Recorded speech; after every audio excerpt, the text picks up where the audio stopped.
Pinupuri ka namin, O Diyos, Ama, Anak at Espiritu Santo.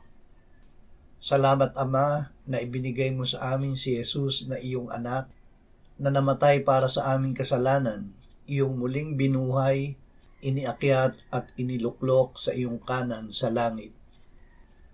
Panginoong Jesus, kami ay binuhay ng Ama at pinaupong kasama mo sa sangkalangitan.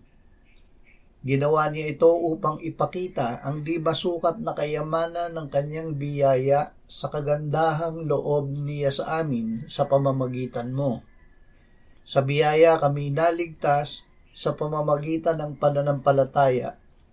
Ito ay hindi sa pamamagitan ng aming sarili, kundi kaloob ng Diyos.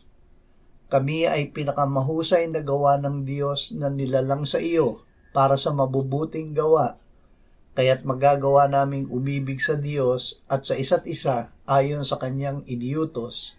Amen.